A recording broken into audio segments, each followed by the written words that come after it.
Hey everybody, how's it going? And today I will be giving you guys tips and other useful information I wish I knew before I was heading to Norway. Alright, so now this is my first tips video, so if you guys could leave a comment below and tell me what you guys think. If you enjoy it, drop that like, hit that subscribe button, it does help out a lot. Now let's get into it!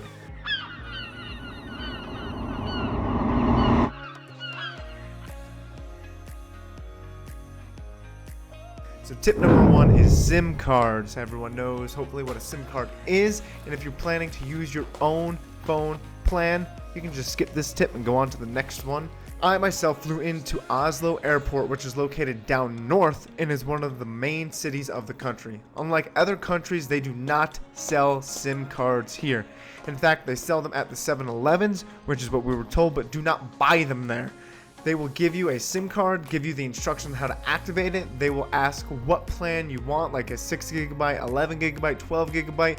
You will pay them, they will give you the SIM card, and then they almost shove you out of the store. Well, the issue is they need to activate the SIM card. They can't just sell it to you. If they sell it to you without activating it, it doesn't work. In order to activate it, you have to fill out all these forms. You have to give them your passport information and other things, which they don't want to do, which is why they shove you out of the store, because once they have your money, they do not care what happens. So what you're gonna want to do is you're gonna want to find a My Call Center. It's like a Verizon or AT&T of Norway. So one issue is that they're only open Monday to Friday. So if you're flying in on Oslo on a weekend and you don't plan on staying around the city, you're out of luck. And now this is going to lead into my second tip. Download Norway on Google Maps offline. This is going to save your life, because you might not always have service out there, and if you lose service and you're not in Google Maps already, well, you're out of luck. So what you're going to want to do, download the entire country's map on Google Maps so I can use it without internet on your phone. And if you don't have it, just go to the App Store and download it, guys. It's not that hard. First is you're going to want to go to the top right corner, and then you're going to want to select your profile picture. It's going to be like a circle with like a little head or whatever your Google profile picture is. And from here, you're going to go down to offline maps. At the top, there should be a download looking arrow with a select your own map right next to it. Can't miss it. So go ahead and press that, then move the map to the sections you want to select and download. There should be a square, and you're just gonna move that to the areas you want. You can zoom in and out.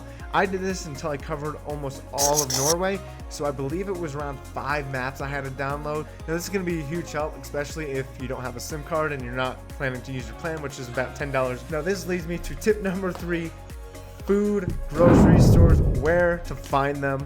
Now, when me and my buddy were there, as dumb as this sounds, we could not find grocery stores anywhere because they are named differently. So basically what we were doing was we were buying all of our food at the gas stations, and everyone knows gas stations are way more expensive than grocery stores. Now the grocery stores, we found out their names are Kiwi, Rima 1000, and then there's a store called Extra, and this Extra store is gonna be a red X in the center with a circle around it. It's pretty easy to find. They're almost all right off the exits. Trust me, you're gonna save a lot of money if you just buy your food at the grocery stores, not the gas station. You can buy water, food, snacks, whatever you need. Tip number 4 is camping, another way to save money. I did not know this at the time, but Norway has tons and tons of campsites, which are all free. You can just stop there, pull out a tent, camp, or if you have one of those cars with the pods on top with a tent, you can also do that. That's great. You can rent those. So if you want to save money, since hotels will be running you anywhere from $100 to $200 US, camping will save your life. Between the months of September and May, though, you're going to want to bring some warm clothes and heavier sleeping bags, since the nights will drop below 20 degrees depending on which part of Norway you are at. It's not fun sleeping in the car at night. Trust me, we did it. Without a sleeping bag, we just slept in the seat, and we were just turning on the car every once in a while to turn the seat warmers up and to warm us up before we went back to bed. Our trip was, it was something else. Anyway, this brings me to tip number 5, which I was talking about before about sleeping in the car, is a car. The best way to see Norway is by car. You will be able to travel wherever you want, when you want. It's great. It's not that expensive. I think renting a car for me for 2 weeks was around $600. Plus a little extra for any tolls and whatnot you hit. So I think I paid maybe $900 for a car for 2 weeks, which isn't completely terrible. especially since we upgraded a car. So the reason we upgraded our car was because Norway is a very flat place. What you're going to want to do is you're going to want to get a hybrid, or you're going to want to get a Tesla flat. What they do is they blast holes straight through the mountains and create tunnels everywhere, which I'm guessing is pretty smart. Unlike America, where we go around and up and over and it's very hilly, Norway's just insanely flat to drive on. So electric cars, hybrid cars are going to save you a lot of money. And let me tell you, gas is between 19 to 23 NOK, and that is about $2.10 per liter. Now, folks, we do gallons in America, so it takes 4 liters to make a gallon. So 2.1 times 4 is $8.40 a gallon. Just get a hybrid, please. Just save yourself time. Spend that little extra money. Get the hybrid. Save yourself hundreds of dollars in gas. Don't be dumb. Now, this leads me to the last tip number 6, or the ferries. Now, I could not find any information online anywhere about the ferry schedules. Now, from my experience of being there, there's 2 kinds of ferries. There's the ferries that run every 30 minutes, and then there's the one major ferry, which I'm going to butcher these names because I cannot for the life of me pronounce these names. But basically, so the smaller ferries run about every 30 minutes, and typically they don't seem to run from 2 a.m.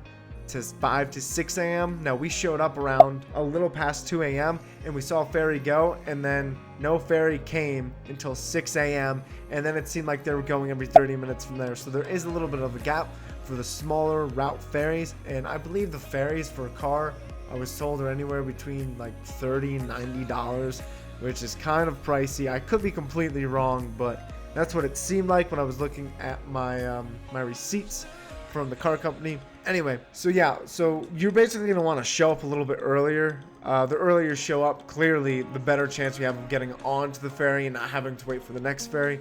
Now, if you're going to take a ferry from Lofoten back to the mainland, that is going to be a little bit different. Those ferries only seem to run twice a day. So when we were there, the first ferry, I believe, started to run at 7 a.m. and then it wouldn't come back again and reload until 8 p.m. Those are huge time periods. So we actually got there around like 3 a.m. and then just slept in the car, and we were first in line. So when you're first in line, you load first and you get out first. Big thing to know. There's a lot of parking for the bigger ferry because it does fit a lot more cars, but guys, just get there early. Don't take the risk of missing it and then screwing yourself out of time and having to wait. Now, this ferry is at Moskenes, and then it brings you all the way to Bodo, which is on the main island from Lofoten. Now, that's the ferry we took. Those are the times that we saw that were on the bulletin board when we were in Moskenes. It could be different for everyone, but the ferry ride is nice. It's about a 3.5-hour ride. It's gorgeous, beautiful. Just enjoy it, you know, it's an experience. Now, there's one more tip. I'll say this is like a hidden tip. Tip number 7, Wi-Fi. So now the Wi-Fi is all over the place. There's Wi-Fi almost at every Circle K gas station. You just go on your Wi-Fi, use the Wi-Fi if you're going to not have a SIM card. Trust me, it saved us so many times. Just, we were like, let's get gas. And we would only stop at K because we knew K had the biggest chance of having Wi-Fi. Now, if you guys enjoy these tips, let me know. Maybe give me a tip of your own for Norway at the bottom because I do want to go back there. Tell me what you think of the video. I hope you guys enjoyed this video, and I hope you guys enjoyed seeing some of the beautiful country.